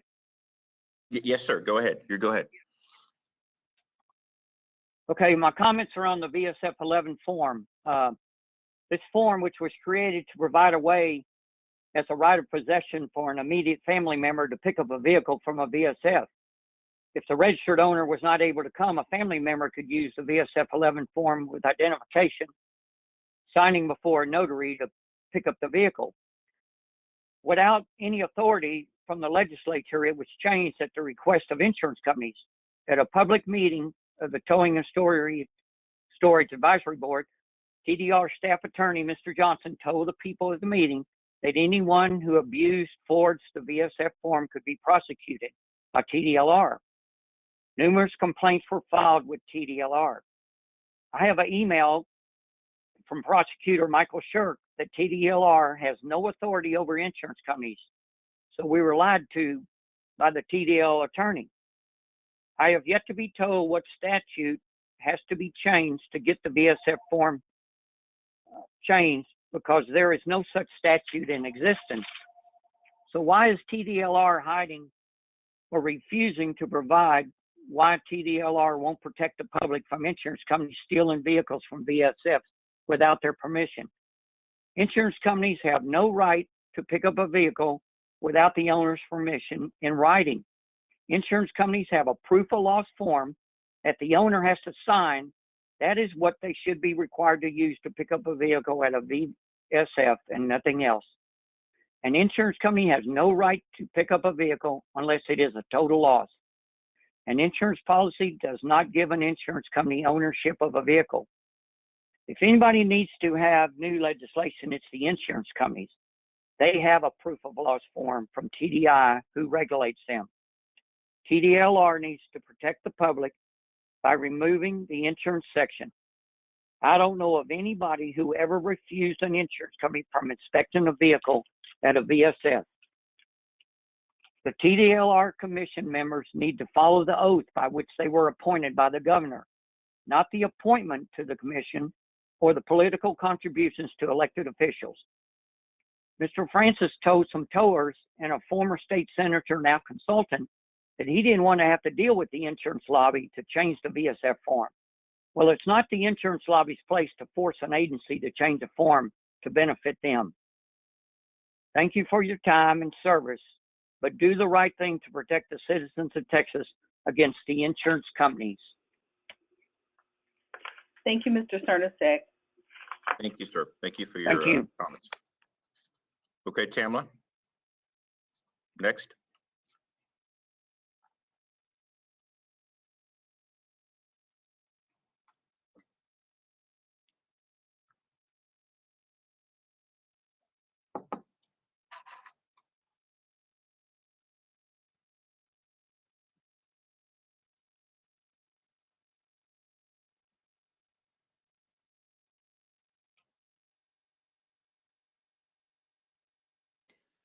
Mr. Chairman, Yes, sir. this is Brad Bowman. I just wanted to say, I think it's just going to take a minute for Tamla to get the next Yeah. caller on the line. Yeah, yeah, give everybody give her a minute too, trying to get this down. So absolutely.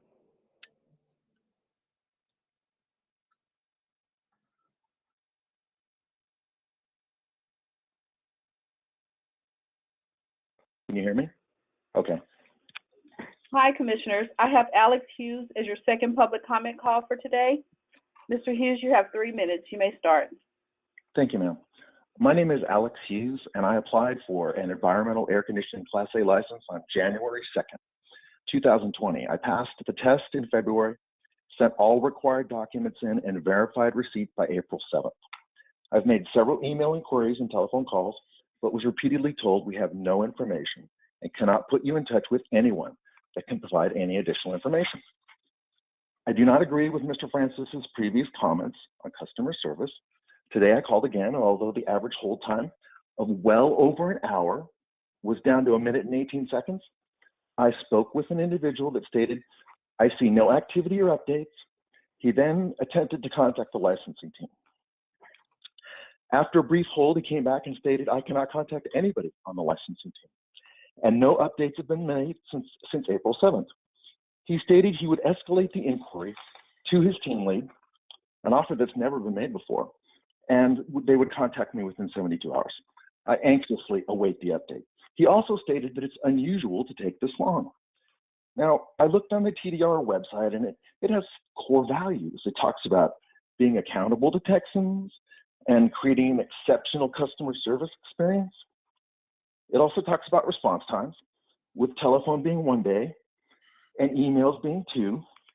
It then also states that for some reason we do not provide the level of customer service you expect, contact Trey Seals by phone, which I did 3 weeks ago.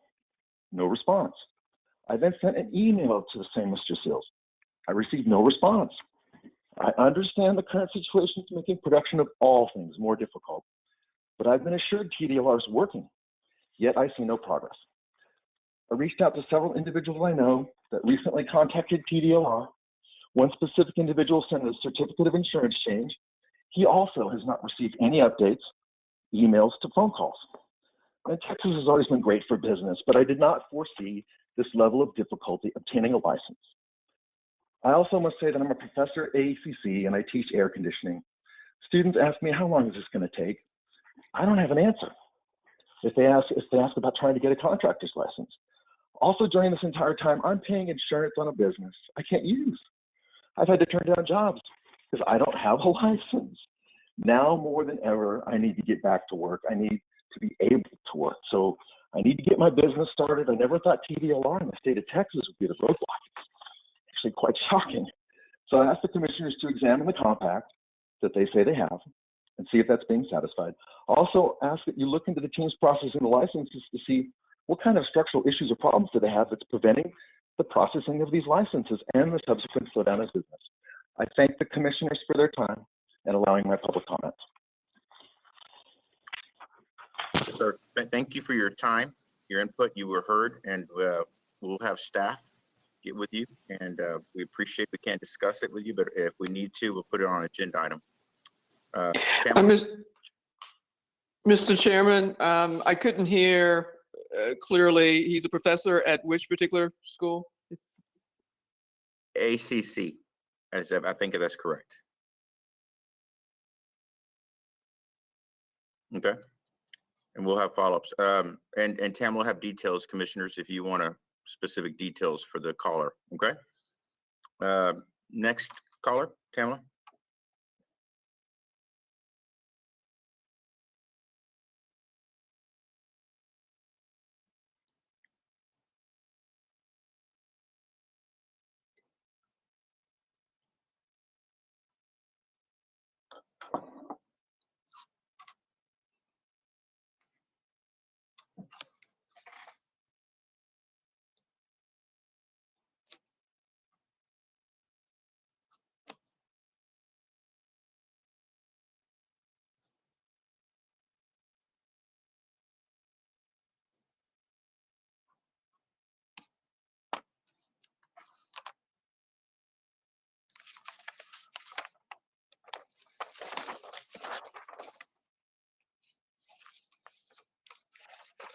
Yeah.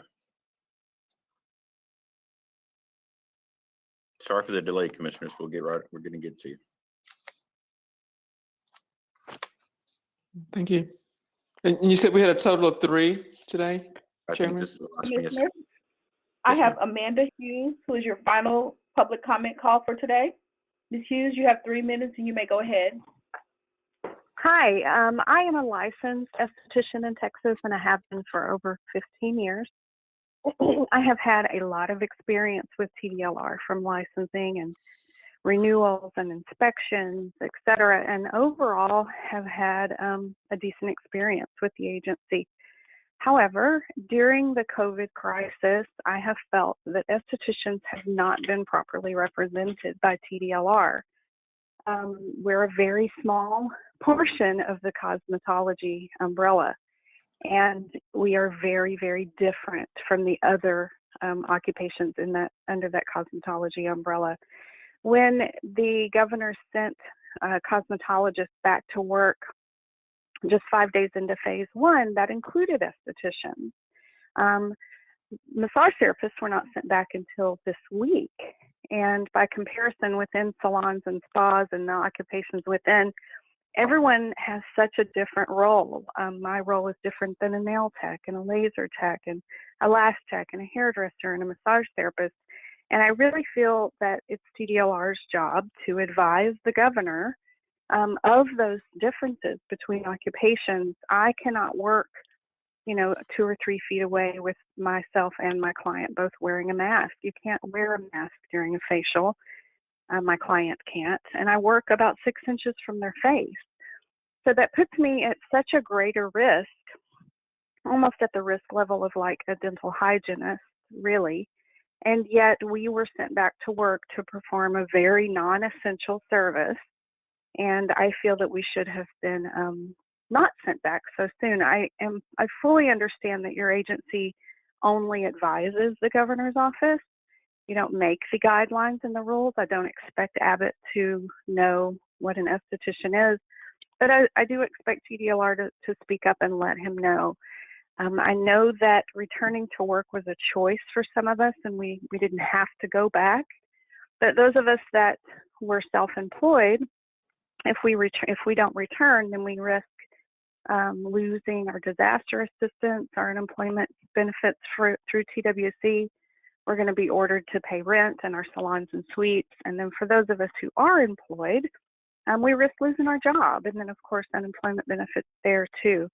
And I just kind of, I have actually called TDLR in the past and used the word esthetician, and the agent didn't know what an esthetician was and had to find out. And that's okay. I'm glad that they found out and they had the resources to find out. But I do feel like during this COVID, it's been very apparent to me and a lot of my fellow estheticians that we were a little lost in the cracks for the guidelines of returning to work and sent back far too soon. So I am very grateful for the values that I think TDLR does try to put forth for Texans. And after watching, I've been watching all morning on YouTube, I can see that you all seem to genuinely care, and that's great. I just feel that there should have been a stronger presence representing estheticians from TDLR to the governor's office. Thank you, Ms. Thank Hughes. you. Thank you. Have a great day. Thank you. Thank you, ma'am. Thank you so much. Okay, so we've gone through public comments. Any more, Tamala? Just double checking. No, sir. There are no more public comments. Okay, commissioners, that's the last thing on our item of agendas. Is there any other comments that you'd like to make? Yes, sir. Dr. Callis.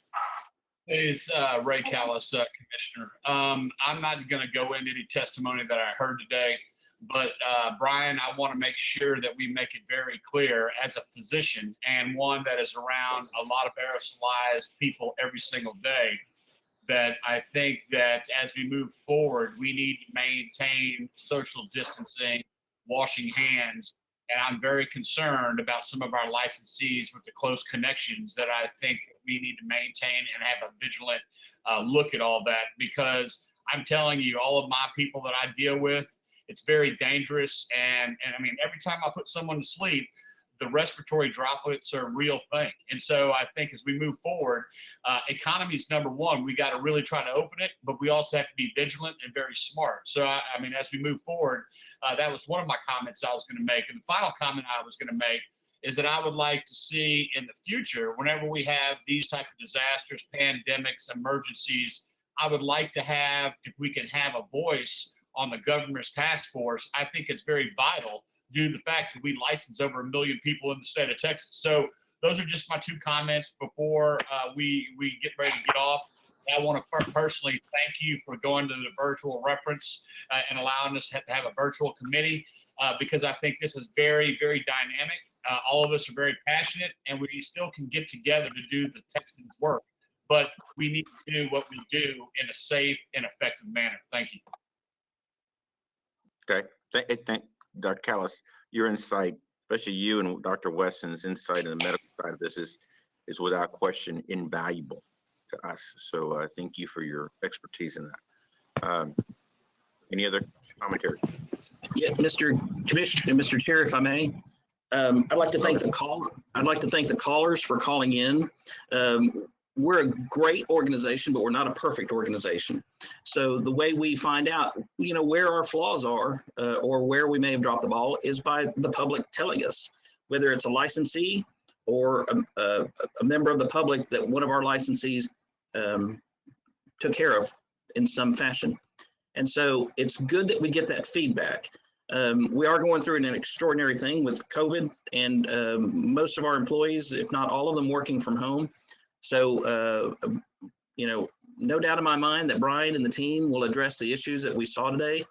And I'm thankful that they called to let us know where our flaws are, where the cracks in the armor are, so that we can address them.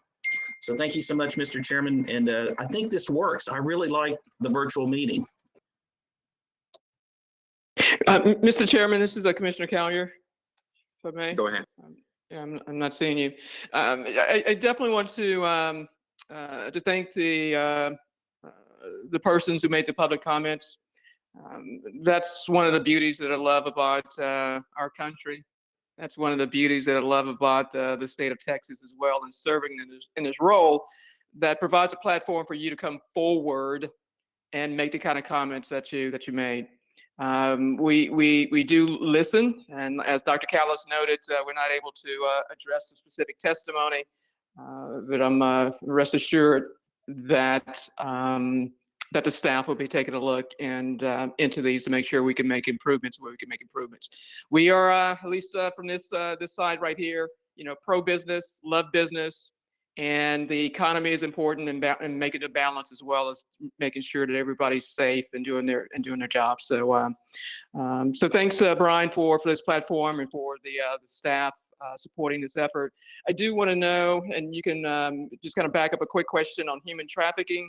Is Mary's staff and team fully staffed? I'm not up to speed. Just know if the team is fully staffed. Mr. Yes, Chairman, this is Brad Bowman. Yes, I'm sorry. I think we could go back to staff reports on the agenda to address that. I'm sorry to jump in, Brian, but just to kind of keep us on the agenda topic. Right. Thank So you, we Brad. should go. You Thank want you, to go Brad. back? So as a COVID-19 update, the ATU team is still working, and in fact, they are researching and combing the various illicit massage site or websites, excuse me, for illicit massage businesses. And they are getting in direct contact with those local law enforcement groups for those businesses that are operating outside of the statute and bringing the reputation of the qualified and good massage therapists down. So that ATU is fully staffed and they are still working. Okay, super. I appreciate that. Thanks, Brian. And are we still back on staff reports? Brad? Commissioner, do you have another question in regards to staff reports? Yeah, I just have one on the since Brandy is in my face, I have one on Brandy on the hub side, and I appreciate. I mean, you've done 10,000% work. I really appreciate your efforts and the team's efforts over a short period of time, and that's huge, and it means a lot. Also, thank you for making sure there was a presence on the website. That was huge as well. I love seeing it on the right-hand side, if I remember correctly, where that's positioned for the hub, a hub link. So I just want to make sure that as we have canceled, the first speed networking event, I think it was originally scheduled this month. You can correct me if I was wrong. I want to make sure that we're exploring, the virtual options, as much as possible, right? And still creating and exploring those opportunities from hub, standpoint, because that still supports the governor's initiatives from an economic standpoint. Yes, Commissioner Collier, we are still working on looking at what other options we have for having that hub outreach from the agency. Obviously, COVID has changed what we used to call normal, which is nothing more than a setting on a dryer, as my grandmother would say. But we are definitely seeing what we can do and how to get there. And obviously, now that we see how virtual meetings are working and having these capabilities, I definitely think that it's going to be able to enhance our presence the way we would like to have that. Okay. All right. Super. Thanks for that. And I also saw your comments on the report from those firms that you did outreach to from a mentoring standpoint. I know that there's a yes, that's out there. So let's continue in that effort. If I can support from my side, I'll make a video, just to make sure it hammers home the importance of that for the agency, or we can, buy Brian a new tie and he can do it as well. All right. I think that's about all. Thank you. Okay. So let me, is there any other comments? Chairman Figueroa, this is Chairman Garza. I just have a general comment overall. First, I want to thank the people calling in, the public comments. Without those comments, and I'm echoing the sentiments of my fellow commissioners, we get better with those comments overall as an agency, and to know and understand where we can improve upon certain things. But I really want to thank the agency, starting from the top with Mr. Francis and everyone else, because these are challenging times. And at the beginning of the year, with the Sunset Commission going on, the whole review, planning for next legislative session, the strategic planning, then we get thrown into COVID and having to work remotely. And it's not easy. And as people are adjusting, the staff is working extra hard. Everyone is working extra diligently and efficiently to try to get things done. And so it's from a working professional standpoint, it's not easy. And when you're trying to collaborate with so many people and so many agencies across the state, it makes it extra difficult. And so I really want to thank everyone at the agency for all their hard work. And yesterday we had our audit finance committee meeting, and everything that Brandy and filled us in with concerning the budgeting and with whole COVID, and Ms. Ashlock as well, filling us with the procurement process of the new licensing vendor software. It's challenging times. So these are like Chairman said, opportunistic times for the department and the agency. So I really want to thank everyone for their hard work. I think you gave yourself a battlefield promotion there, Chairman Garza. I'm not sure if that was intentional or not, but congratulations on that. Let my seat get cold before you take it over. Is all I'm asking. I'm good with it. Just let my seat get cold. Hey, guys, thank you. Public comment. I love closing with make sure you put on mute, but I love closing with public comment. I think it tells us that there always work to be done. And I will tell you that as I look at this Hollywood squares of people, that those public comments will not go unnoticed and unfollowed up. So thank you for that. That's what we love, that we represent you. I'm excited. We got a lot of work to do. Staff, thank you again so much. Commissioners, thank you for what you do. We are working on a date for the next meeting. We should have that confirmed the first week of June. We're trying, there's a lot of different moving parts, but just know that we'll get you that information. Tamara will get to you as soon as possible. I do like this virtual. I think it's great, but there's nothing like face-to-face as well. It's great. It brings my heart joy to see the faces here, just because I think there's something special about that. And so I enjoy seeing you guys healthy, see you smile, see the work is too hard to not go without a little humor. And let's just face it, Mr. Francis is a target-rich environment for that. So we thank him for that. So anyway, we're excited about what's coming next. If you have any questions, let me know. And with that, I will take a motion to adjourn. Before we adjourn, can I ask a question, Chairman? Yes, sir. Dr. Callis. And quick, whenever we look at a next date in June, can you give more than one option due to the fact that during summers, some of our busiest times, I need to make sure that I can be available if you that's your wish. That's true. Without question, without question. We're looking at the, and if we can get it to you before June, we will. So as soon as I get off this call with you guys, Tamala and Brian and I will sit down and try to get something to you as soon as possible. But we realize your time is, but the latitude though of having virtual does give us a little more freedom. I know being, and especially your schedule, Dr. Callis, I know it's just unpredictable medical emergencies and all. So, okay, any other motions? Make a motion to adjourn. Is there a second? Second, Commissioner Collier seconds. All in favor? No, we don't need it for that. Aye. Have a great day, guys. Be safe. God bless you guys for your effort and all you do. Means adjourned. Thank you. See you guys.